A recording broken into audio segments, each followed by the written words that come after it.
Hello friends, welcome back. അങ്ങനെ നമ്മൾ പഠിച്ച് ഫസ്റ്റ് മോഡ്യൂൾ കംപ്ലീറ്റ് ആക്കിയിരിക്കുകയാണ് അല്ലെ. സോ നെക്സ്റ്റ് നമുക്ക് പഠിക്കാനുള്ളതാണ് സെക്കൻഡ് മോഡ്യൂൾ ആയ എക്കോളജി ആൻഡ് സയൻസിലെ യുവൽ നോവ ഹരാരി എഴുതിയിട്ടുള്ള നോളജ് ഈസ് പവർ എന്ന ചാപ്റ്റർ. സോ നമ്മൾ ചാപ്റ്ററിലേക്ക് കടക്കുന്നതിന് മുമ്പ് എനിക്കൊരു മോട്ടിവേഷണൽ പവറിന് വേണ്ടി എല്ലാവരും ഈ വീഡിയോ ഒന്ന് ലൈക്ക് ചെയ്യുക. ഒപ്പം ഇനിയുള്ള ക്ലാസ്സുകളെല്ലാം മിസ്സാക്കാതിരിക്കാൻ സബ്സ്ക്രൈബ് ചെയ്യുക. So without wasting time, let's fast degree.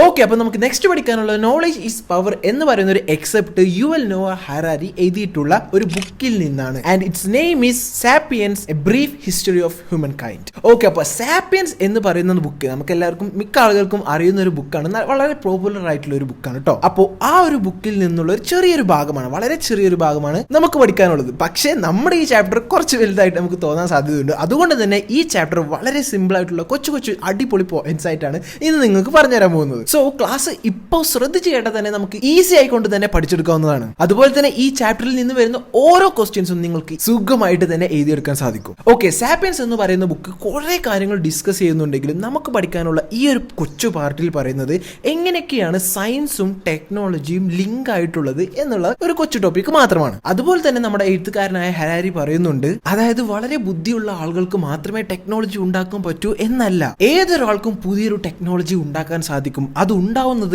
Trial and error മെത്തേഡിലൂടെ ആയിരിക്കും എന്നാണ് ഹരാരി പറയുന്നത്. അതുപോലെ തന്നെ അദ്ദേഹം പറയുന്നു, ഇന്നത്തെ കാലത്ത് റിസർച്ചും അതുപോലെ തന്നെ ടെക്നോളജിയും എല്ലാം ഉപയോഗിക്കുന്നത് കൺട്രീസിന്റെ ഡിഫൻസിന് വേണ്ടിയാണെന്നും യുദ്ധങ്ങളിൽ ജയിക്കാൻ വേണ്ടിയുമാണ് കൂടുതലായി ഉപയോഗിക്കുന്നതെന്നും കാണിച്ചു തരുന്നു. സോ നമുക്ക് പഠിക്കാനുള്ള നോളജ് ഈസ് പവർ എന്ന ഈ ചെറിയൊരു പോർഷനിലൂടെ എന്തുകൊണ്ടാണ് ഹരാരിക്ക് പുതിയ ടെക്നോളജീസ് എല്ലാം പുതിയ വെപ്പൺസ് ഉണ്ടാക്കാൻ വേണ്ടി ഉപയോഗിക്കുന്നത് എന്ന് നമുക്ക് മനസ്സിലാക്കാൻ സാധിക്കും. അതുപോലെ തന്നെ നമ്മുടെ ഈ ചാപ്റ്ററിൽ പറയുന്നുണ്ട് എങ്ങനെയാണ് ടെക്നോളജി അതുപോലെ തന്നെ നോളജ് എന്ന് പറയുന്ന ഒരു സംഭവം ആധുനിക കാലത്തെ മോഡേൺ കാലത്തെ വാർഫെയറിൽ ഉപയോഗിക്കപ്പെടുന്നത് എന്ന് നമുക്ക് കാണിച്ചു തരുന്നു. എത്രത്തോളം നോളജിന് അറിവിന് സ്ഥാനമുണ്ടെന്ന് നമുക്ക് കാണിച്ചു തരുന്നു. ഓക്കെ, ഇനി നമുക്ക് നമ്മുടെ ചാപ്റ്ററിലേക്ക് കടക്കുന്നതിന് മുമ്പ് ഒരു ചെറിയ കാര്യം കൂടി അറിയണം. അതാണ് നമ്മുടെ ചാപ്റ്ററിന്റെ പേര് നോളജ് ഈസ് പവർ എന്ന വേർഡ് എവിടെ നിന്നാണ് വന്നതെന്ന്. സോ ആ വേർഡ് വന്നത് 1620 ഫ്രാൻസിസ് ബേക്കൺ എന്ന് പറയുന്ന ഒരു വ്യക്തി ദ ന്യൂ ഇൻസ്ട്രുമെന്റ് എന്ന് പറയുന്ന ഒരു സയന്റിഫിക് മാനിഫെസ്റ്റോ പ്രസന്റ് ചെയ്തു. അതിൽ പറയുന്ന ഒരു വേർഡാണ് നോളജ് ഈസ് പവർ എന്നത്. Francis bacon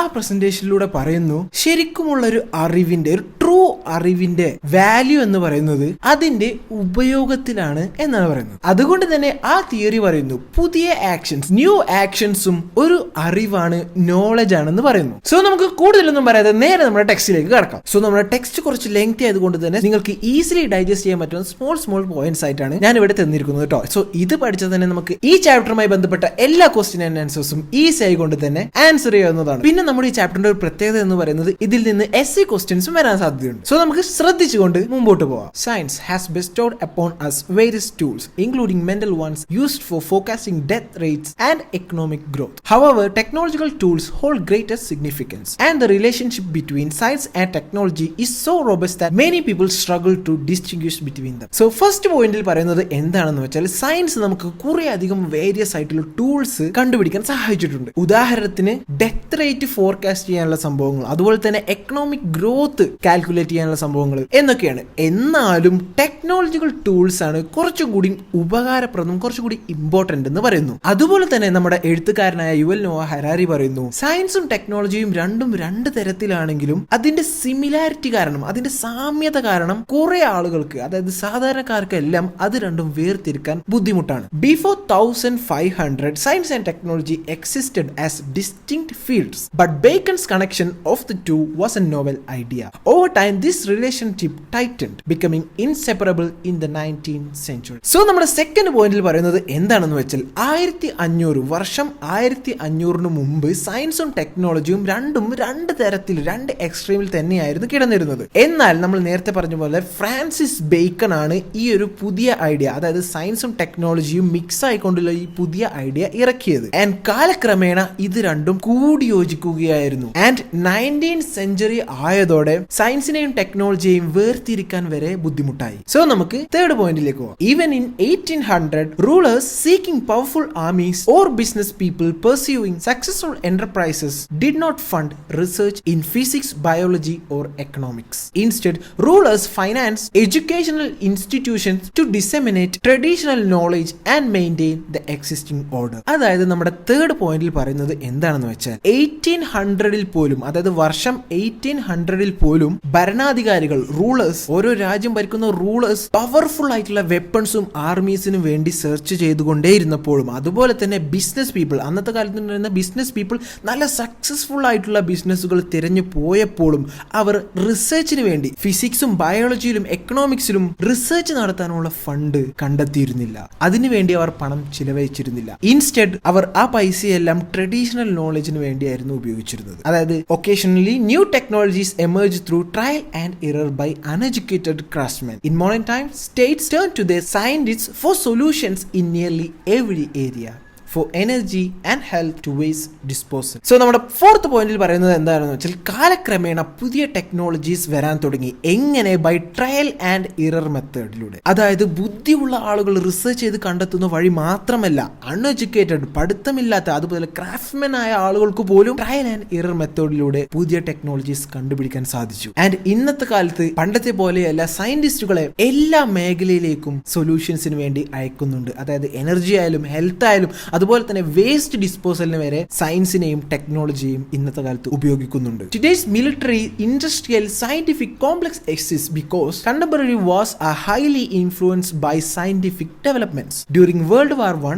scientists played a crucial role in breaking the deadlock by providing innovations such as combat aircraft, poison gas tanks, submarines, and improved weaponry. In World War II, Americans developed atomic bombs, ultimately leading to Japan's surrender after the bombing of Hiroshima and Nagasaki. Okay, അപ്പൊ നേരത്തെ പറഞ്ഞ പോലെ തന്നെ കാലക്രമേണ ആധുനിക കാലത്ത്, modern കാലത്ത് എത്തിയപ്പോഴേക്കും സയൻസിനെയും ടെക്നോളജിയെയും ആളുകൾ കൂടുതൽ ഉപയോഗിക്കാൻ തുടങ്ങി. അതും എന്തിനു വേണ്ടിയായിരുന്നു? മിക്കതും വാർ നടത്താൻ വേണ്ടിയായിരുന്നു. അതിന് ഉദാഹരണം നമുക്കെല്ലാം അറിയുന്ന പോലെ തന്നെ വേൾഡ് വാർ I സയൻസിന്റെ പീക്കിലേക്ക് അവർ എത്തിയിരുന്നത്. ഇന്നോവേഷന്റെ പീക്കായിരുന്നു നമ്മൾ അവിടെ കാണാൻ സാധിച്ചിരുന്നത്. അതായത് കോംബാറ്റ് എയർക്രാഫ്റ്റ്, അതുപോലെ തന്നെ പോയിസണസ് ഗ്യാസും ടാങ്ക്സും സബ്മറൈൻസും, അതുപോലെ തന്നെ ഇംപ്രൂവ്ഡ് ആയിട്ടുള്ള പല മെഷീനറീസും വെപ്പൺസും നമുക്ക് വേൾഡ് വാർ I കണ്ടുപിടിച്ചിരുന്നത്. ശരിക്കും യുദ്ധങ്ങളും വാറും എല്ലാം മനുഷ്യർക്കും പ്രകൃതിക്കും എല്ലാത്തിനും ദോഷമാണെങ്കിലും സയൻസും ടെക്നോളജിയും ഏറ്റവും കൂടുതൽ ഇന്നോവേഷൻസും കണ്ടുപിടുത്തങ്ങളും നടത്തിയിരുന്നത് ഈ കാലഘട്ടത്തിലായിരുന്നു. അതുപോലെ തന്നെ world war II America atom bomb കണ്ടുപിടിച്ചത് നമുക്കെല്ലാം അറിയുന്നതാണ്, അല്ലെ? ആൻഡ് അതുകൊണ്ട് തന്നെ ഒരിക്കലും കീഴടങ്ങില്ല എന്ന് പറഞ്ഞിരുന്ന ജപ്പാന് വരെ ഹിരോഷിമയിലും നാഗസാക്കിയിലും അമേരിക്ക ഈ ആറ്റം ബോംബ് ഇട്ടപ്പോൾ കീഴടങ്ങേണ്ടി വന്നിരുന്നു. സോ അത്രത്തോളം പവർഫുൾ ആയി കഴിഞ്ഞിരുന്നു the use of science and technology. So ഇനി നമുക്ക് നമ്മുടെ ചാപ്റ്ററിന്റെ ലാസ്റ്റ് ഭാഗത്തിലേക്ക് കടക്കാം. Science provides not only offensive weaponry but also defensive tools. അതായത് ഹെറാരി നമ്മുടെ ചാപ്റ്ററിന്റെ ലാസ്റ്റ് ഭാഗത്ത് എത്തുമ്പോഴേക്കും പറയുന്നുണ്ട്, സയൻസ് ഉപദ്രവങ്ങൾ ഉണ്ടാക്കുന്ന ഒഫെൻസീവായ വെപ്പൺസിന് മാത്രമായിട്ടല്ല ഉപയോഗമുള്ളത്. തോക്കുകളും ടാങ്കുകളും ബോംബുകളും മാത്രമല്ല സയൻസ് നമുക്ക് തരുന്നത്, അതുപോലെ തന്നെ അത് തരുന്നുണ്ട് എന്ത്? Defensive tools.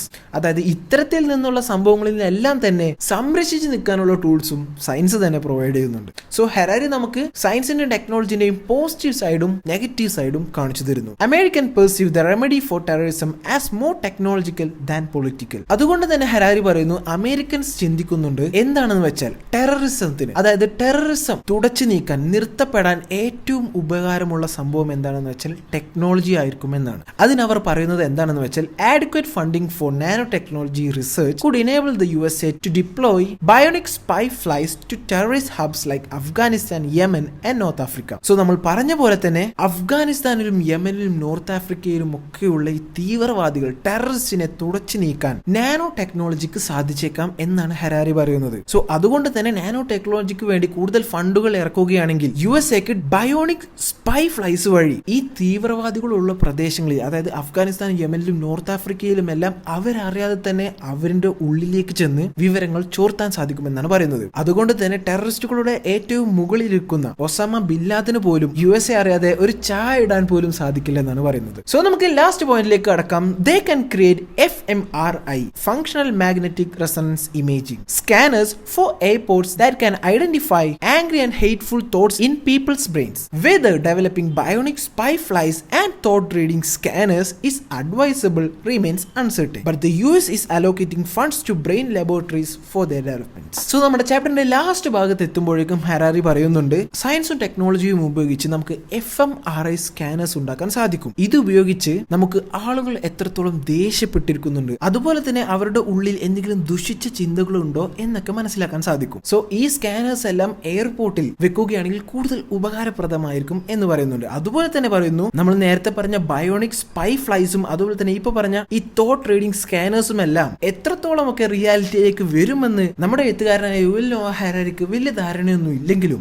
US ഇപ്പോഴും ബ്രെയിൻ ലബോറട്ടറീസിലേക്ക് ഫണ്ടുകൾ അയക്കുന്നുണ്ടെന്ന് അദ്ദേഹം പറയുകയാണ്. ഇപ്പോഴും ബ്രെയിൻ ലബോറട്ടറികളിൽ റിസർച്ചുകൾ നടന്നുകൊണ്ടിരിക്കുന്നുണ്ടെന്ന് അദ്ദേഹം കാണിച്ചു തരികയാണ്. So that's it friends. പല കാര്യങ്ങളും പല കൊച്ചു കാര്യങ്ങളും നമുക്ക് ഈ ചാപ്റ്ററിലൂടെ പഠിക്കാനുണ്ട്. സോ നിങ്ങൾ ഈ ചാപ്റ്റർ ഫുള്ളും ശ്രദ്ധിച്ച് തന്നെ കേട്ടതുകൊണ്ട് തന്നെ നമുക്ക് എക്സാമിനൊക്കെ സിമ്പിൾ ആയിട്ട് കൊണ്ട് തന്നെ ഇത് എഴുതാവുന്നതാണ് കേട്ടോ. സോ വീഡിയോ ഇഷ്ടപ്പെട്ടിട്ടുണ്ടെങ്കിൽ ഫ്രണ്ട്സിലേക്കും ഷെയർ ചെയ്തെടുത്തോളൂ. ഒപ്പം നമ്മുടെ ചാനൽ ഇഷ്ടപ്പെട്ടിട്ടുണ്ടെങ്കിൽ സബ്സ്ക്രൈബ് ചെയ്തോളൂ. സോ നമുക്ക് നെക്സ്റ്റ് വീഡിയോയിൽ നെക്സ്റ്റ് ചാപ്റ്ററുമായി കാണാം.